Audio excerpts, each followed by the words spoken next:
A paz de seu Jesus, estamos na aula 11, a penúltima aula dessa série de estudos, e hoje nós vamos falar sobre a volta de Jesus e a glorificação. Vamos falar ainda sobre alguns personagens importantes do Apocalipse, que são as duas testemunhas, os 144 mil escolhidos, a besta e o anticristo. Assista até o final e eu garanto que a palavra de Deus vai edificar a sua vida. Conto com sua ajuda para propagar a palavra de Deus, dando seu like e compartilhando este vídeo com a sua rede social. Caso você não tenha tempo de assistir neste momento, eu sugiro que você aí embaixo salve esse vídeo. O slide estará aí embaixo do vídeo também na descrição, assim também para você acessar os meus livros que estão numa pasta pública. Então, sem mais delongas, vamos começar. Primeiro vamos falar sobre a volta de Jesus. Antes de Jesus subir ao céu, o Senhor Jesus deu instruções para os seus discípulos, dizendo, lá em Atos capítulo 1, versículo 4 até o 11, não saiam de Jerusalém, mas esperem pela promessa de meu Pai, da qual lhes falei. Pois João batizou com água, mas dentro de poucos dias vocês serão batizados com o Espírito Santo. Ora, eles não sabiam, mas hoje nós sabemos que foi no dia de Pentecostes que o Espírito Santo desceu sobre a igreja, repartido em línguas de fogo. Mas como os judeus daquela época ainda acreditavam que o reino de Israel ia ser reconstruído, os discípulos lhe perguntaram, Senhor, é neste tempo que vais restaurar o reino a Israel? Foi aí que Jesus lhe respondeu, não lhes compete saber os tempos ou as datas que o Pai estabeleceu pela sua própria autoridade. Mas receberão poder quando o Espírito Santo descer sobre vocês, e serão minhas testemunhas em Jerusalém, em toda a Judéia e Samaria, e até os confins da terra. Dito isso, Jesus subiu ao céu. E então os anjos disseram para eles, Galileus, por que vocês estão olhando para o céu? Este mesmo Jesus que dentre vocês foi elevado ao céu, voltará da mesma forma como o viram subir. Então sabemos que um dia Jesus vai voltar aqui na terra para completar sua obra. E aí então Jesus vai restaurar o reino de Israel e vai governar durante 1000 anos aqui na terra. Mas enquanto isso não acontece, é bom nós entendermos o seguinte, que Jesus nos falou.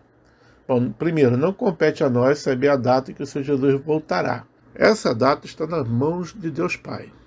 É somente Ele que sabe o dia e a hora que Jesus vai voltar para buscar sua igreja e 7 anos depois vai voltar com poder e glória sobre as nuvens, onde toda a terra verá. E Ele virá e vai destruir a besta, o anticristo, e vai governar toda a terra e vai restaurar toda a natureza. Enquanto isso, devemos pregar as boas novas de salvação em toda a terra, até os confins da terra. E um dia, quando Deus Pai decidir, Jesus voltará. Mas o que devemos fazer então? Viver a vida normalmente, como se nada fosse acontecer? Bom, pregar o Evangelho, isso é fato. Ele mandou a gente pregar as boas novas de salvação em toda a terra, mandou a todos nós. Então todos nós temos essa incumbência. Mas vamos ver aqui no próximo slide. Em Mateus 24, 42, 50, Mateus 24, 42, 50, está escrito, portanto, vigiem, então devemos vigiar, porque vocês não sabem que dia virá o seu Senhor. Bom, o fato que Jesus voltando ou não para todos nós, um dia vai voltar para cada um, né? A gente não sabe o dia que nós vamos passar dessa vida, né? Então temos que vigiar todos os dias, como se fosse hoje o dia que Jesus vai voltar para nós. Mas vamos prosseguir. Mas entendam isto, se o dono da casa soubesse que hora da noite o ladrão viria, ele ficaria de guarda e não deixaria que a sua casa fosse arrombada. Assim também vocês precisam estar preparados, porque o Filho do Homem virá numa hora em que vocês menos esperam. Quem é, pois, o servo fiel e sensato, a quem seu Senhor encarrega de sua casa para lhes dar alimento no tempo devido? Feliz o servo a quem seu Senhor encontrar fazendo assim quando voltar. Garanto-lhes que ele o encarregará de todos os seus bens. Mas suponham que esse servo seja mau e diga a si mesmo: meu senhor se demora. E então comece a bater em seus conservos e a comer e a beber com os beberrões. O senhor daquele servo virá num dia em que ele não espera e numa hora que não sabe. Ele o punirá severamente e lhe dará lugar com os hipócritas, onde haverá choro e ranger de dentes. Bom, isso nos diz o seguinte: devemos vigiar sempre, como se o Senhor viesse hoje. Segundo, devemos estar sempre servindo para o reino de Deus. E terceiro, quem não vigiar será pego de surpresa. Então, o que devemos fazer? Vigiar, estar preparado, trabalhar para a obra do Senhor Jesus Cristo. E não ficar desapercebido, claro. E é comum, quando a gente prega o Evangelho, as pessoas dão a desculpa: depois quando eu ficar velho eu venho aí para a igreja, agora não é tempo, eu não posso agora. Essas desculpas, elas não valem. O fato é que a pessoa pode passar dessa vida sem perceber, né? Existem muitas mortes súbitas. E será que ele estará preparado? Será que ele vai passar dessa vida com Jesus ou sem ele? O fato é que a Bíblia fala que quem for fiel até a morte, nós vamos receber a coroa da vida. Como está escrito: ser fiel até a morte e dar-te-ei a coroa da vida. Então siga o conselho de Jesus: vigie, se prepare e faça a obra do Senhor. E não fica desapercebido, não. Bom, vamos para o próximo slide e vamos ver a sequência de fatos que revela o tempo da volta do Messias. Jesus faz um pequeno resumo entre os versículos 2 até 30 de Mateus 24. Eu sugiro você que leia Mateus 24 e 25 após esse estudo para fixar melhor na sua mente a sequência dos fatos. Mas vamos lá. Primeiro, a destruição do segundo templo. Mateus 24, 2. Já aconteceu no ano 70. No ano 70 se cumpriu essa profecia, na qual Jesus falou que não ficaria pedra sobre pedra do templo que não fosse derrubado. Segundo, muitos se farão messias para enganar as pessoas. Desde que eu sou pequeno, sempre já vi relatos de pessoas que diziam ser Jesus Cristo. Atualmente, hoje, em 2024, aqui no Brasil, todo mundo conhece a figura aí do Henrique Cristo, que todo mundo já considera que ele tem um problema mental. Mas tem gente que acompanha ele, tem gente que acredita, que ele é Jesus. Mas Jesus falou, que pode estar... Alguém fala: eis o Cristo ali, não acredite, eis o Cristo lá, não acredite, não vá, não siga. Porque Jesus virá como um relâmpago. Assim como o relâmpago sai do Oriente, vai para o Ocidente, assim é de ser a volta do Filho de Deus, o Filho de Deus e Filho do homem. Então, nós temos que entender que Jesus não vai vir aqui na Terra e ficar andando para lá e para cá, como alguns pensam. Quando Jesus vier, nós vamos ver mais tarde no estudo, que ele vai vir com poder e glória sobre as nuvens, descendo com o seu exército, para dominar o anticristo e a besta no final da grande tribulação.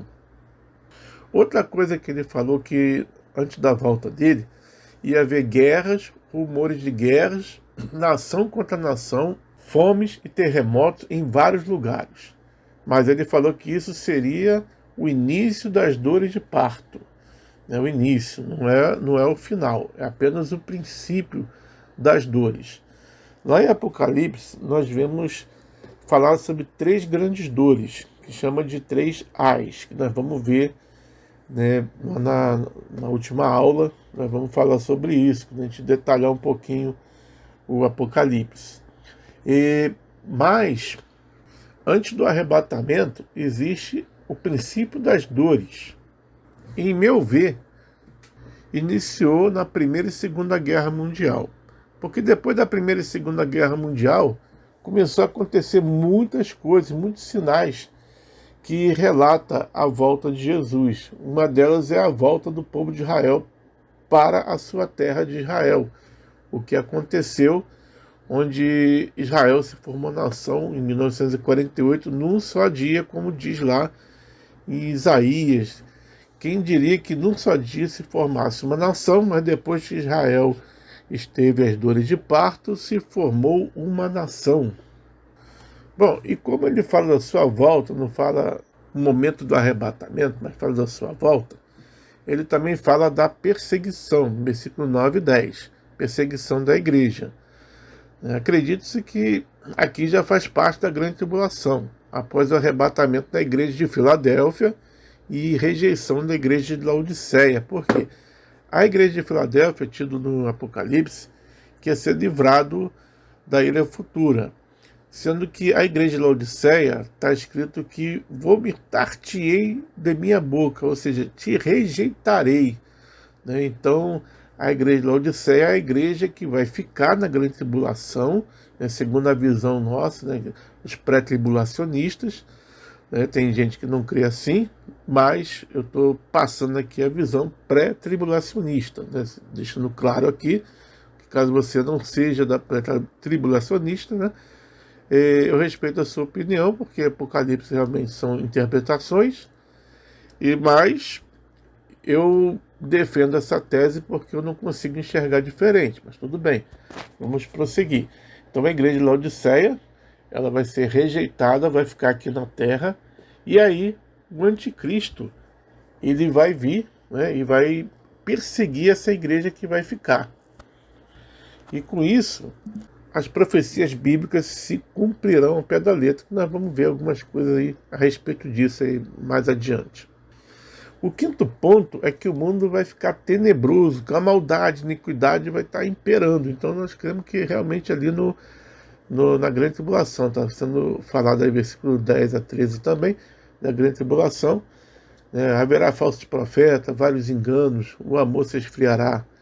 Imagine um mundo sem o Espírito Santo de Deus operando aqui na Terra, mas o Espírito Anticristo aí operando, só ele, sozinho aí operando na vida das pessoas. Realmente vai ficar um mundo tenebroso, um mundo difícil, um mundo que as pessoas não vão sentir paz no coração.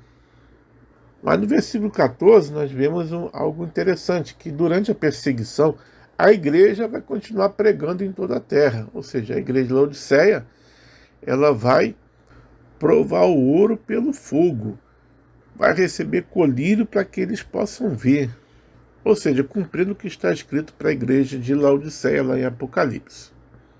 Sétimo ponto, os profetas do engano farão sinais e maravilhas que, se possível fosse, enganaria até os escolhidos. E a Bíblia fala em Apocalipse que a besta, o anticristo, vão fazer sinais e maravilhas, que as pessoas vão acreditar que eles são pessoas especiais, muitos vão acreditar até que ele é Deus. Então nós vamos ver que ele vai se levantar contra tudo que é Deus e vai querer ser chamado de Deus. Bom, e o oitavo ponto é que no final da grande tribulação o sol vai se escurecer, o céu visível será abalado como nunca aconteceu antes. Então, quando Jesus voltar com poder e glória, vai ser aquele chamado dia do Senhor, um dia terrível, um dia que o sol vai escurecer e sinais terríveis vão acontecer no céu. Bom, e terminado esse resumo, já lá no versículo 36 a 51, Jesus faz uma sequência de alertas. Sendo assim, para os pré-tribulacionistas, versículo 37 a 51, trata-se do juízo da igreja e do arrebatamento, dando início à grande tribulação. Bom, o que vai acontecer antes do arrebatamento?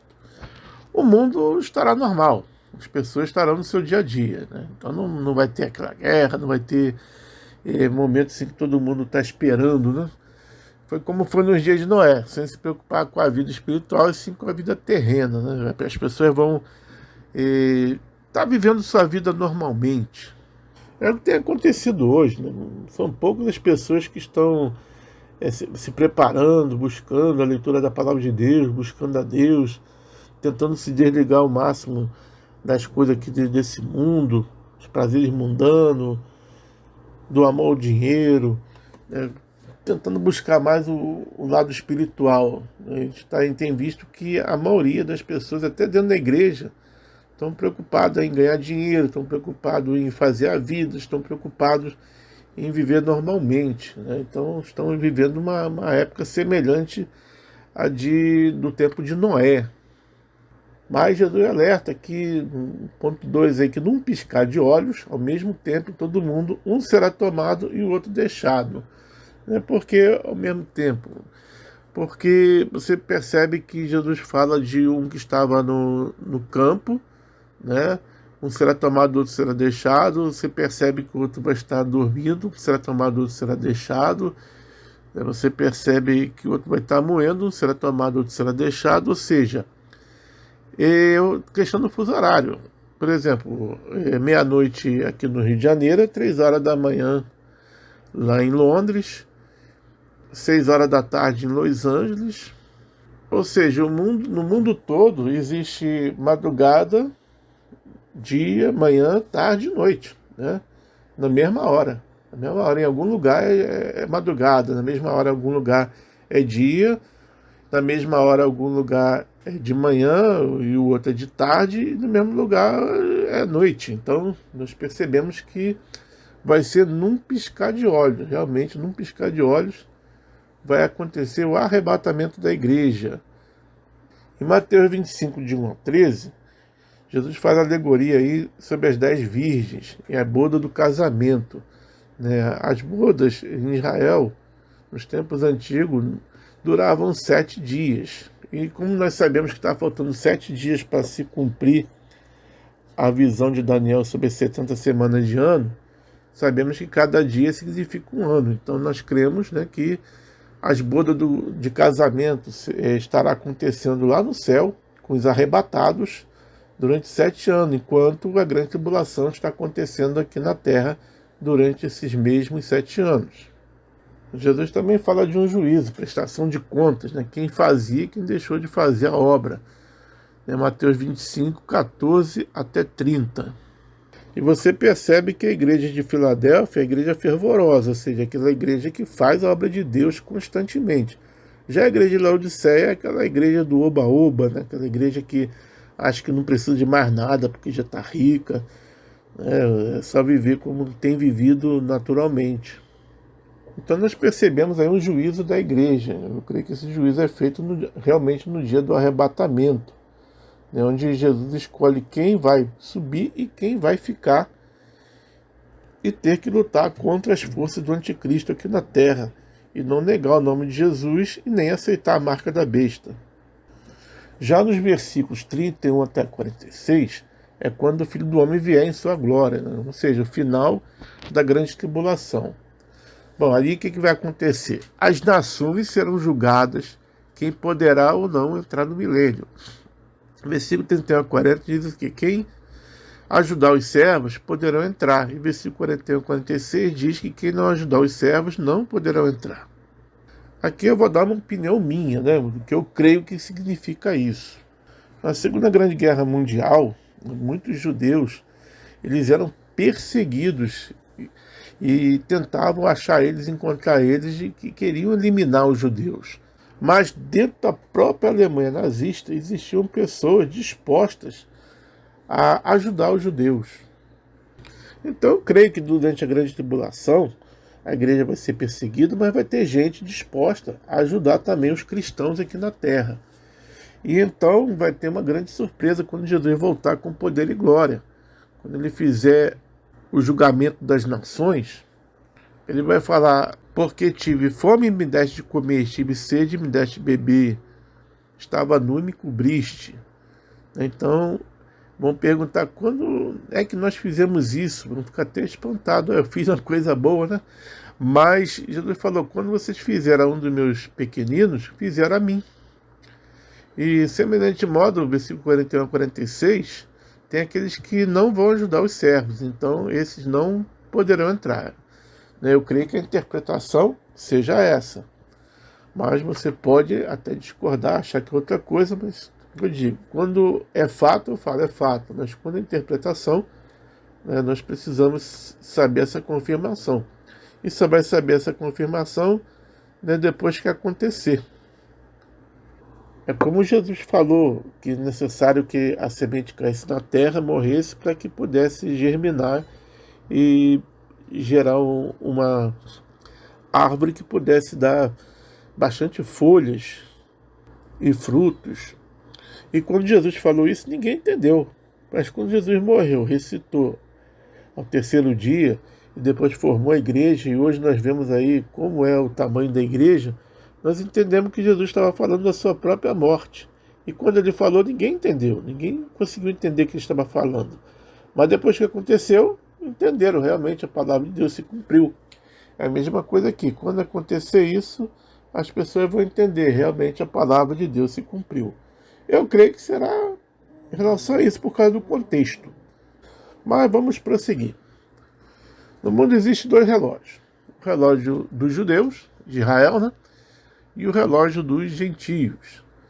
Lembra que na semana passada, na aula passada, nós falamos sobre as 70 semanas de Daniel. 69 se cumpriram com a entrada do Messias em Jerusalém. Foi aí que, quando a morte de Jesus aconteceu, na mesma semana, o relógio de Israel parou. E com isso passou a contar um outro relógio, o relógio dos gentios.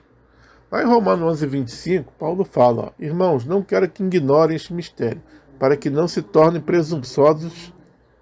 Israel experimentou um endurecimento em parte, até que chegasse à plenitude dos gentios. Ou seja, depois de chegar à plenitude dos gentios, o relógio de Israel vai voltar a se movimentar.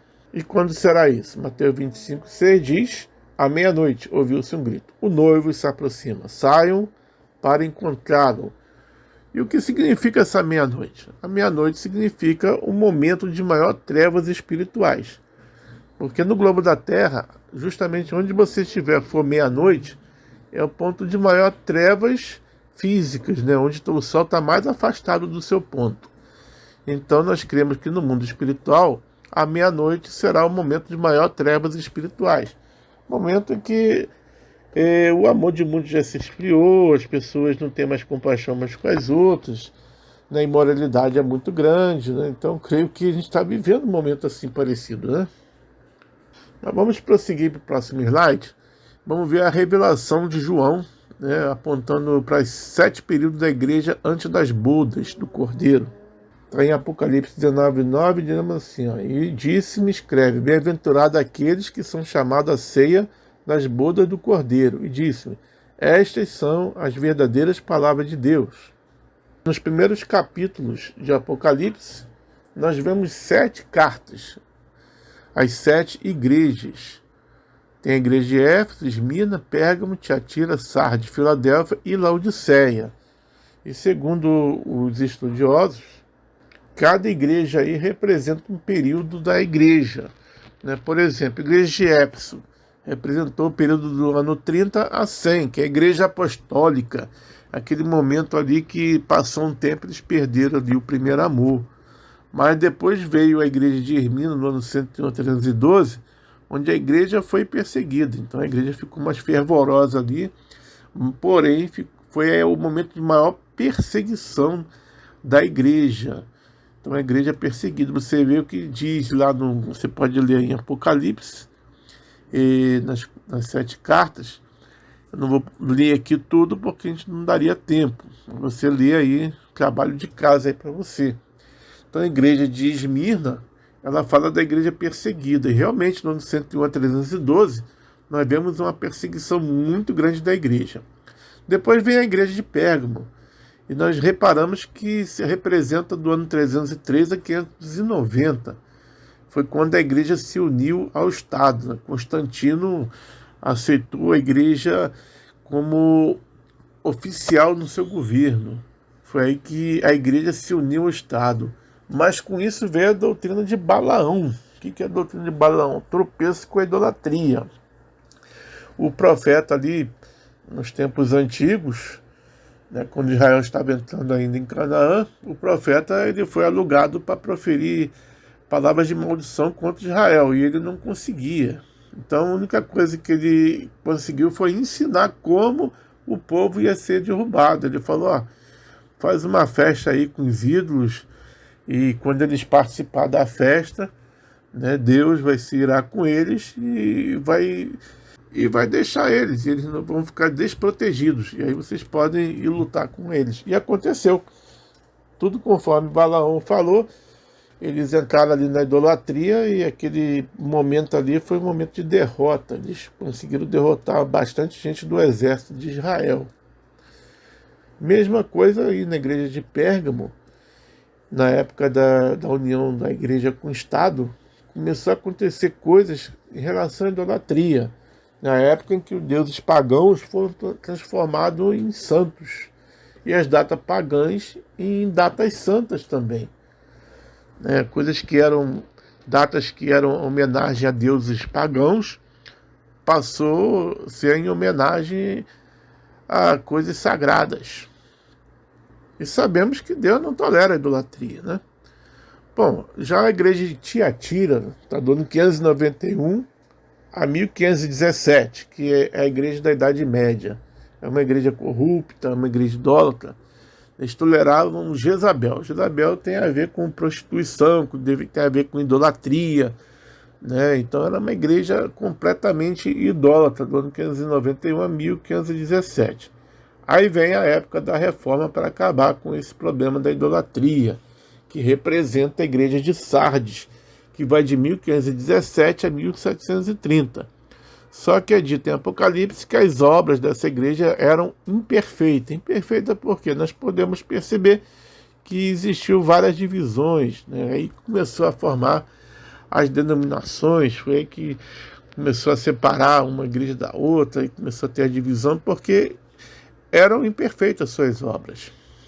Mas depois vem aí a igreja de Filadélfia, que começa no ano 1731, que é dito como uma igreja fervorosa e fiel. E de fato, depois dessa época aí, começou a vir os missionários a pregar o evangelho a todas as nações. O evangelho chegou aqui também no Brasil, né? O pentecostalismo também chegou depois dessa época. E a igreja fervorosa, ela veio a figurar, né? E ela existe até hoje, né? Porque ainda existe muita igreja boa, muita igreja que foi plantada em boa terra, né? É a teologia da regeneração espiritual. Ainda existe muita gente aí que não se dobrou a Baal, né? Não se dobrou à teologia atual. Porque a igreja de Laodiceia, depois de 1900 em diante, eu digo até que 1980 para cá, a coisa começou a aparecer mais como Laodiceia, né? É a igreja mundana, é a presa entre espinhos, né? Sobre as 4 sementes, nós vemos aquela que é presa entre espinhos, que o mundo sufoca e assim ela não consegue dar fruto. Então a igreja mundana, essa igreja, né? A igreja de Laodiceia.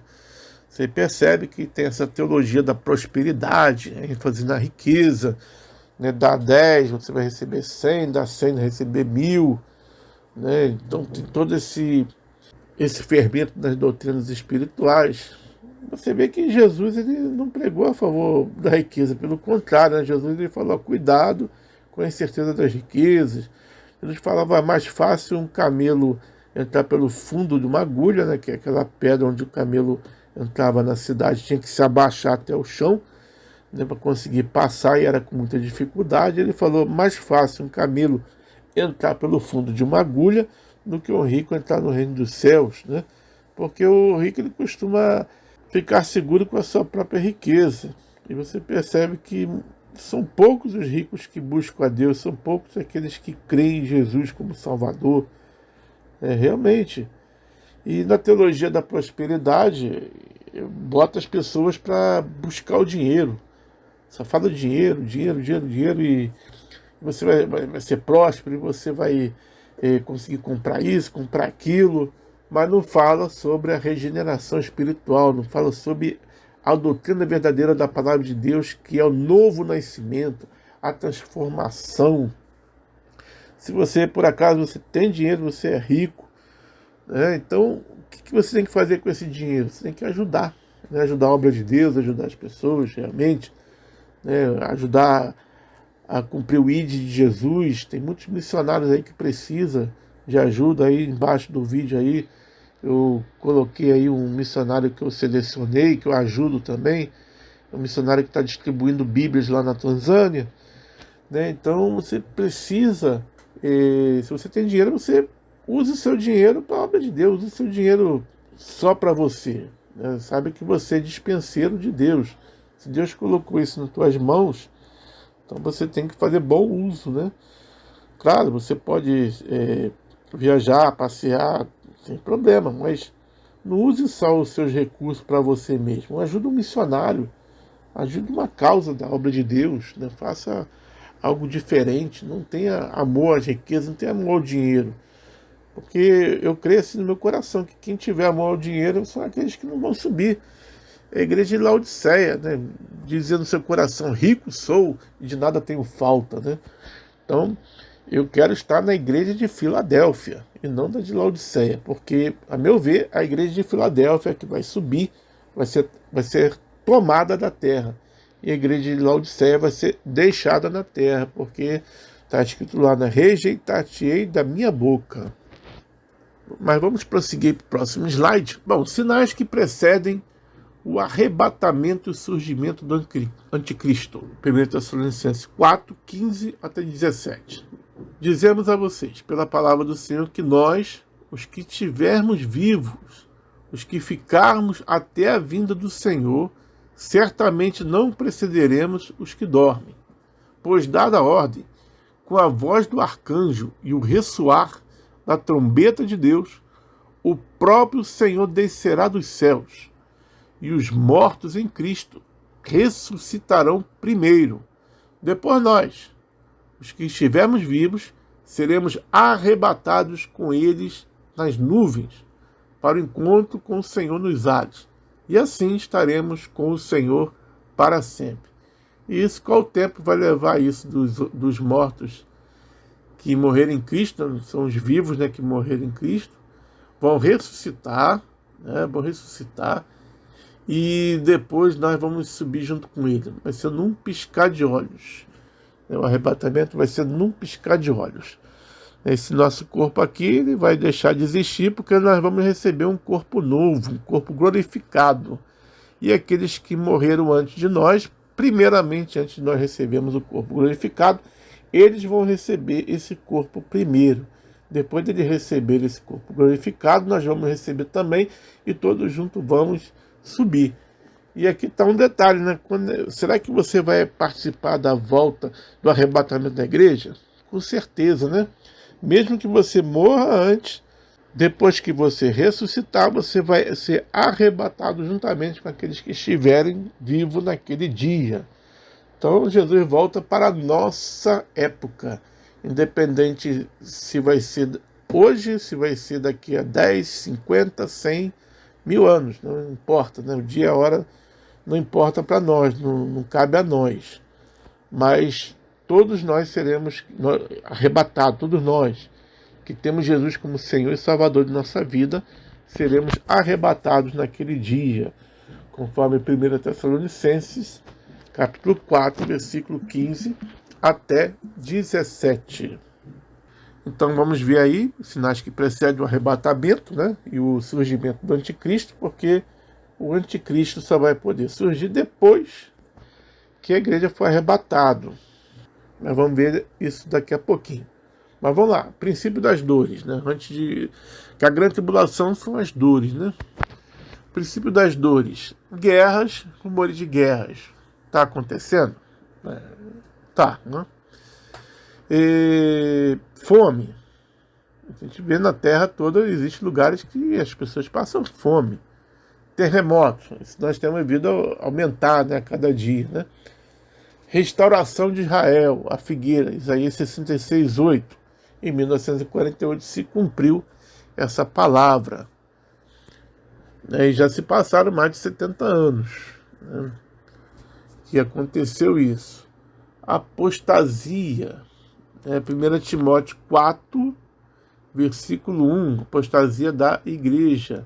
E nós estamos vendo que existem muitas igrejas que entraram por outro caminho, né? Tem até igrejas de tudo quanto é tipo de pensamentos aí surgindo por aí. Eu já ouvi dizer até que tem a tal da igreja do 666, né? Pra você ver como é que o negócio está feio. E aumento da iniquidade, que é a meia-noite, né? Então, será que estamos vivendo aumento da iniquidade? né? Mas nós estamos vendo que as pessoas não amam mais as outras, e tem tido tanta coisa terrível aí no mundo aí, as pessoas não estão realmente amando o próximo, né? Então essa iniquidade aí tá muito grande. A 2 Timóteo 3, de 1 a 4, também fala de um momento de degradação moral, né? As pessoas não têm mais pudor, não têm mais sentimento de moralidade, as pessoas querem viver o que der na cabeça, né? Isso aí está acontecendo hoje. Desenvolvimento da ciência e dos transportes. Nós estamos vendo a cada dia que, depois de 2020 para cá, a coisa tem acelerado. Nós estamos vendo a inteligência artificial fez uma revolução, né, na ciência, né? Tem inteligência artificial para tudo, até robôs que estão fazendo com inteligência artificial. O negócio está mesmo desenvolvido, até na medicina, em várias áreas, né, da ciência. Nós estamos vendo que isso realmente aconteceu, conforme Daniel 12:4, né? E interessante, se você ler Naum 2, capítulo 2, versículo 4, aí fala até dos automóveis, né, coisa que a gente já está acostumado a ver, né? E você vai ler aí, vai enxergar que Naum falou de um automóvel. Deus mostrou o futuro para ele e ele viu os automóveis aí nas rodovias aí com carruagem de óleo de fogo, né? São os faróis, né? Os óleos de fogo. Outra coisa aí que surgiu aí na nossa época é a internet, né? www nada mais é do que são 3 letras, vav, que no alfabeto hebraico, o Vav representa o número 6, né? Então nós temos aí o www como 666, né? E a internet é fundamental para a implantação das políticas do anticristo. Vocês estão vendo aí que o céu está repleto aí de satélites que transmitem a internet, né? Elon Musk aí, ele fez uma revolução aí com seus empreendimentos aí no mundo todo. Então a tecnologia está preparada para o governo do anticristo. Você nota o seguinte, né, que para Jesus vir, né, as coisas tinham que ser preparadas.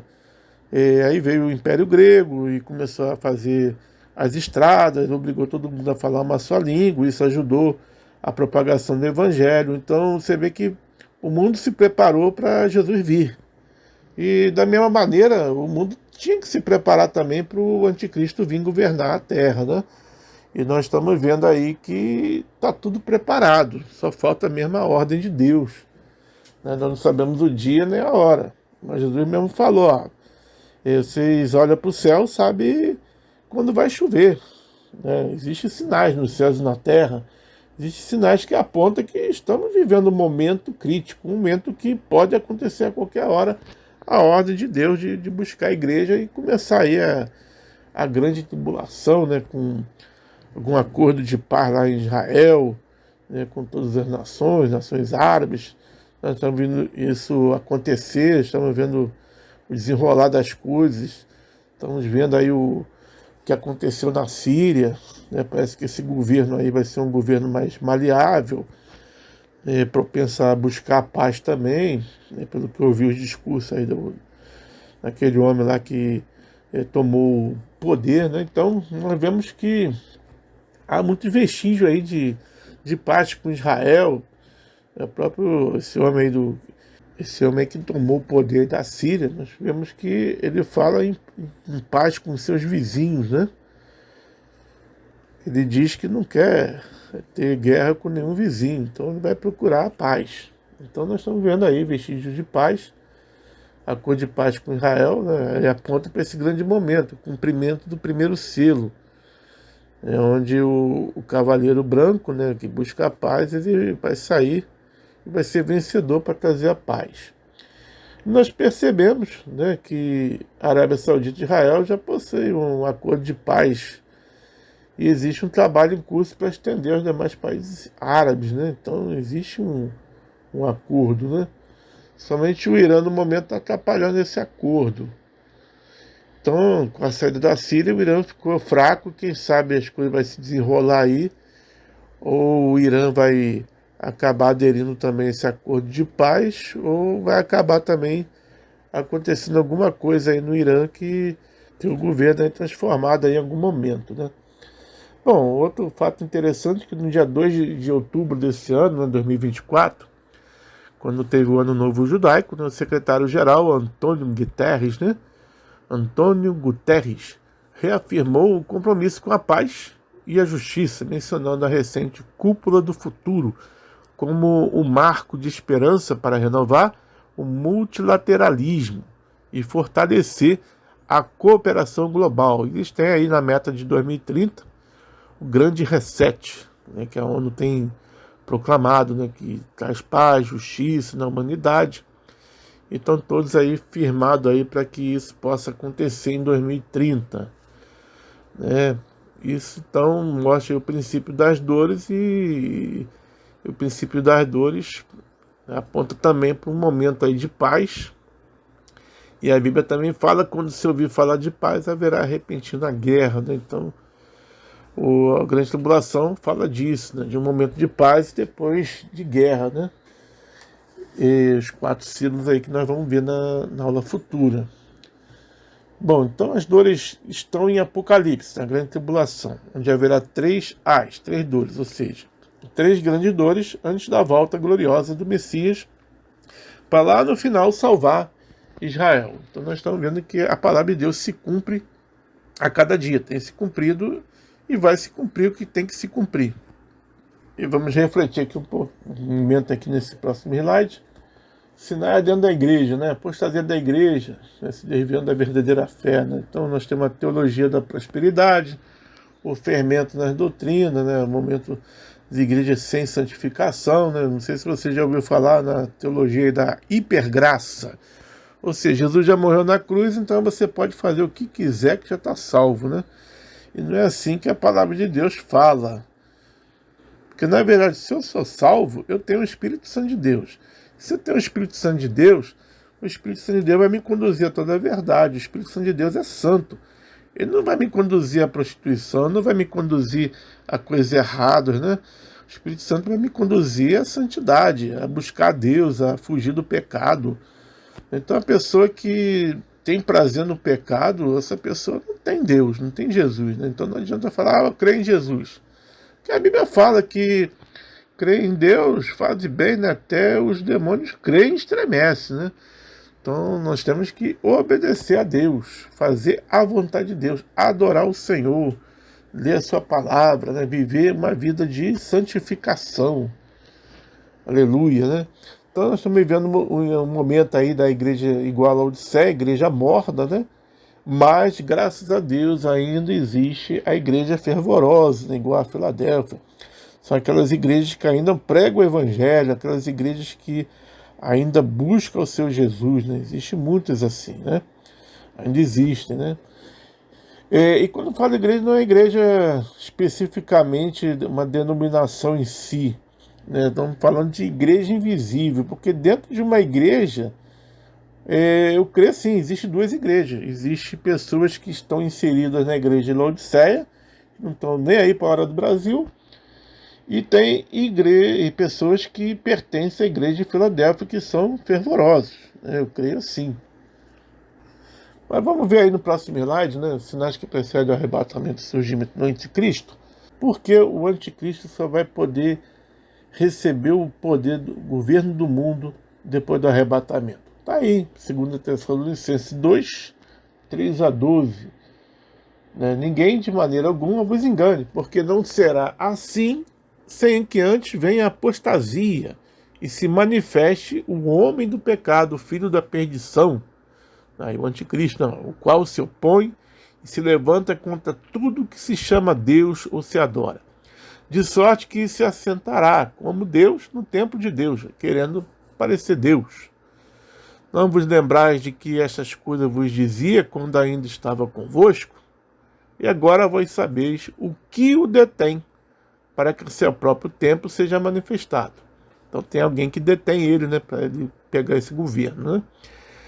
Versículo 7. Porque já o mistério da injustiça opera. A gente vê aí, o mistério da injustiça realmente opera. Ele está influenciando as nações, né? Mas ele não pega o poder ainda, porque somente há um que agora o retém, até, presta atenção, hein? Até que do meio seja tirado. Então tem alguém que está aqui na Terra que vai ser tirado. E quando ele ser tirado, o anticristo vai entrar.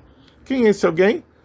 Né, para mim, né, eu tenho para mim, e vários estudiosos também, que aqui está falando do Espírito Santo.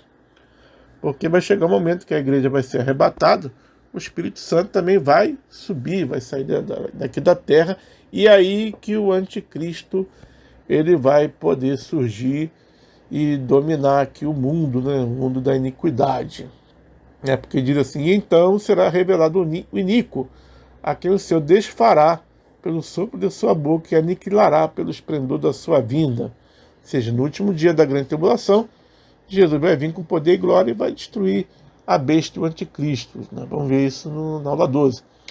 A esse cuja vinda é segundo a eficácia de Satanás, com todo o poder, sinais e prodígios de mentira. Lembra que, se possível fosse, enganaria até os escolhidos, né? E com todo o engano da injustiça para os que perecem, porque não receberam o amor da verdade para se salvarem. E por isso Deus lhes enviará a operação do erro para que creiam a mentira, para que sejam julgados todos os que não creram a verdade, antes tiveram prazer na iniquidade. Ou seja, a grande tribulação será, né, o momento aí do juízo de Deus contra aqueles que não quiseram receber a verdade, aqueles que andam, que cometem, que amam e praticam a mentira, né? Assim como Satanás é o pai da mentira, tem muita gente que gosta, né, de ser filho de Satanás, porque gostam da mentira, né, de viver uma mentira, de viver a imoralidade, de viver coisas terríveis na sua vida contra Deus, são contrários a Deus. E estamos vendo que isso está aumentando, muita gente aí sendo contrário a Deus, muita gente sendo contrária à palavra de Deus, muita gente querendo mudar a palavra de Deus, muita gente não aceitando o que está escrito na palavra de Deus. Então nós estamos vendo aí que estamos vivendo um momento crítico aí, né, que a qualquer momento pode acontecer aí o arrebatamento da igreja e o surgimento do anticristo. Então vamos ver aí coisas sobre a glorificação. Lembra da sétima etapa do plano de salvação? A última é a glorificação. Quando vai acontecer a glorificação? A glorificação, primeira glorificação, vai acontecer no arrebatamento. Aí 1 Tessalonicenses 4, 16 e 17 diz assim: pois, dada a ordem com a voz do arcanjo e o ressoar da trombeta de Deus, o próprio Senhor descerá dos céus. E os mortos em Cristo, ou seja, os vivos, né? Os vivos que morreram, né? Os mortos em Cristo ressuscitarão primeiro. Depois nós, os que estivermos vivos, seremos arrebatados com eles nas nuvens, para o encontro do Senhor nos ares. E assim estaremos com o Senhor para sempre. Acabou a nossa provação aqui na terra. Seremos aprovados e receberemos o corpo glorificado no dia do arrebatamento. Essa é a primeira glorificação. Vamos no próximo slide aí ver a segunda glorificação. A segunda glorificação vai ser na ressurreição dos outros vivos, né? Daqueles que vão ficar aqui na terra, mas não vão aceitar a marca da besta e vão lavar suas vestes do sangue do Cordeiro. Está aí Apocalipse 20, versículo 4, né? E vi tronos, e assentaram-se sobre eles, e foi-lhes dado o poder de julgar. E vi as almas daqueles que foram degolados pelo testemunho de Jesus e pela palavra de Deus, e que não adoraram a besta. Então está falando de pessoas que estavam na grande tribulação, onde a besta está atuando, né? Então fala da grande tribulação, né? Ou seja, depois do arrebatamento. E não adoraram a besta, nem a sua imagem, e não receberam o sinal em suas testas, nem em suas mãos, e viveram, e reinaram com Cristo durante 1000 anos. Então aqui nós vemos os salvos que foram fiéis na grande tribulação, tantos que não foram arrebatados no juízo da igreja, quantos que creram e foram salvos durante a grande tribulação, e por isso não aceitaram a marca da besta, né? Não aceitaram o governo do anticristo, e vão morrer como se fossem rebeldes, né? Mas vão morrer para Cristo, morrer para ficar com Deus. Então você percebe lá em Apocalipse 6, de 9 a 11, né? E havendo aberto o quinto selo, vi debaixo do altar as almas dos que foram mortos por amor da palavra de Deus e por amor do testemunho que deram. E clamavam com grande voz, dizendo: até quando, ó verdadeiro e santo dominador, não julgas e vingas o nosso sangue dos que habitam sobre a terra? E foram dadas a cada um compridas vestes brancas, e foi-lhe dito que repousasse ainda um pouco de tempo, até que também se completasse o número de seus conservos e seus irmãos, que haviam de ser mortos como eles foram. Ou seja, na grande tribulação, né, vai estar ali pessoas que sem o corpo glorificado ainda, porque morreram durante a grande tribulação, morreram depois da primeira glorificação, depois do arrebatamento, e ficaram ali debaixo do trono de Deus, aguardando o momento do número, né, dos que haviam de ser mortos também, chegasse junto com eles ali debaixo do trono de Deus. E em Apocalipse 7,14 pergunta: quem são estes? Né? Então o anjo responde a João: estes são os que vieram da grande tribulação e lavaram as suas vestes e as branquearam no sangue do Cordeiro. Então são pessoas que vai ter que se cumprir aquela palavra, né? Aquele que amar a sua vida vai perder, mas aquele que perder a sua vida por amor de mim vai encontrar. Isso aí vai acontecer na grande tribulação, onde o governo do anticristo ele vai perseguir a igreja que ficou e vai matar todos que não quiserem receber a marca da besta e nem adorar a imagem da besta. Então nós vamos ver aí essa grande perseguição durante a grande tribulação.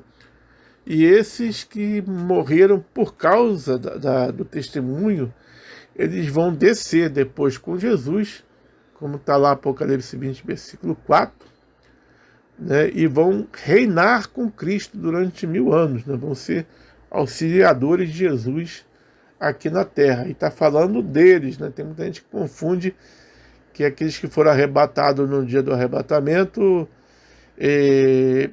vai reinar com Cristo. Aqui está falando dessas pessoas que morreram, não aceitaram a marca da besta, pessoas que viveram na grande tribulação, não receberam sinal em suas testes, nem em suas mãos. Aí então, Jesus ressuscita eles com um corpo glorificado, né? Corpo glorificado, e vão reinar com Cristo aqui na terra. É isso que a palavra de Deus diz aqui. Então aqui que nós vemos os salvos que foram fiéis na grande tribulação. Mas vamos aí para o outro slide, que é a terceira ressurreição, que é a pior, né? Porque aí não tem a ver com glorificação, tem a ver com a vergonha eterna, no dia do juízo final, né? Depois do milênio. Apocalipse 20, versículo 5. Mas os outros mortos não reviveram, até que os 1000 anos se acabaram. Esta é a primeira ressurreição. Então nós vemos aí, o primeiro grupo foi glorificado no arrebatamento. Então aqui não se fala em reinar com Cristo, mas que estará para sempre com ele.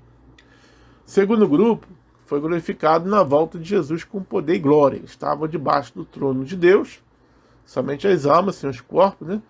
Ao ressuscitarem, receberão o corpo glorificado e estarão salvos, pois a segunda morte não é para eles, como diz aí, ó.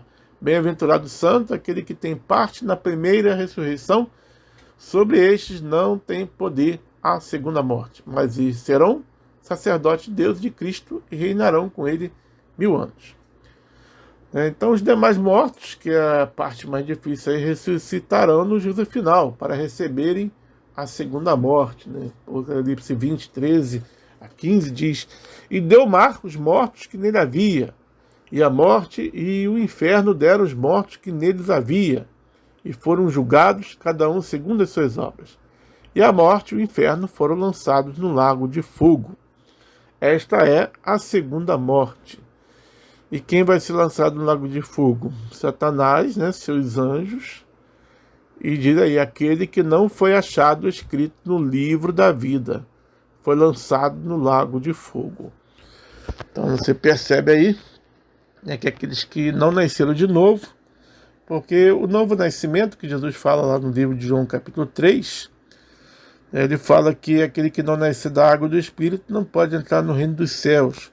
Ali Jesus está falando do novo nascimento, de uma regeneração ainda em vida aqui, né?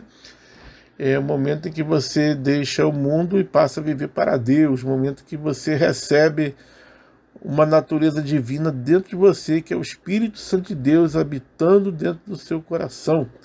No momento que isso acontece, você nasce de novo, você é regenerado, que faz parte daí do processo do plano da salvação de Deus, como nós vimos na aula passada. Se você não assistiu, convido você para assistir a aula de número 10, que é muito importante, né? Eu creio que é a mais importante de todas, né?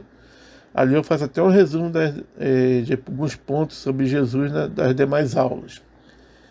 Então nós vemos que aqueles que não for achados no livro da vida não vão poder entrar e vão ser lançados juntamente com Satanás e seus anjos no lago de fogo e vai ficar ali para toda a eternidade, né? Então, coisa terrível aí. Mas Jesus ele veio para me salvar disso. Então, se você quer a salvação, é esse momento de você entregar a sua vida para Jesus. Você fala para ele: Senhor Jesus, né, te peço perdão pelos meus pecados e te aceito como Salvador. Você fala aí com suas próprias palavras e Jesus vai escrever o seu nome no livro da vida do Cordeiro. Bom, vamos ficar por aqui, né? Eu ia falar ainda dos testemunhos, 144 mil escolhidos, o anticristo a besta, mas eu vou deixar isso para a próxima aula, para não ficar muito extenso aqui o vídeo. Então vamos para a próxima aula, você vai aprender sobre as duas testemunhas, quem são os 144 mil escolhidos, quem são, que a Bíblia realmente diz, né? Quem são o anticristo e a besta, né? No Apocalipse. E vamos também aprender sobre a estrutura do livro de Apocalipse e falar brevemente aí sobre 7 selos, 7 trombetas, 7 castiçais da ira de Deus, dia do Senhor, né? A besta do anticristo vai ser lançada no lago de enxofre. Vamos falar da volta de Jesus, o cumprimento de Zacarias, né, para os judeus ali no dia de Yom Kippur, que está prometido aí por Jesus para os israelitas, né? Então nós vamos ver tudo isso na próxima aula e nós vamos ver também sobre o juízo final e vamos ver também as coisas que vão acontecendo no milênio e depois do juízo final, né, e a eternidade, Deus eternidade aí, como será.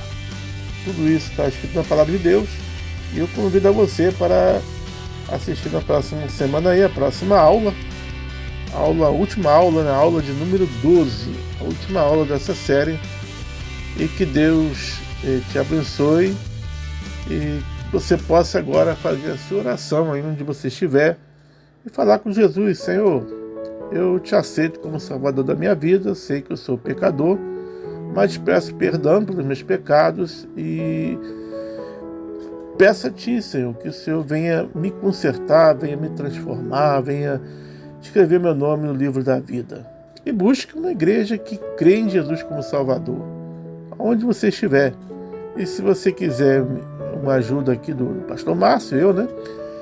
Aí no vídeo também eu coloco aí na descrição do vídeo o meu e-mail. Mande um e-mail para mim, né? Nós podemos conversar por e-mail, podemos, né, marcar até uma videoconferência, né? Estamos aí para ajudar. Meu desejo é ganhar almas para o reino de Deus e fazer com que menos pessoas, né, possa ir para onde o destino cruel e terrível que é o lago de enxofre, né? O desejo como o desejo de Deus é que todos sejam salvos, mas nem todos creem, nem todos querem, nem todos aceitam a soberania de Deus. Mas convido a você, se você ficou até o final, é sinal que Deus te impulsionou para isso, Deus quer você morando lá no céu.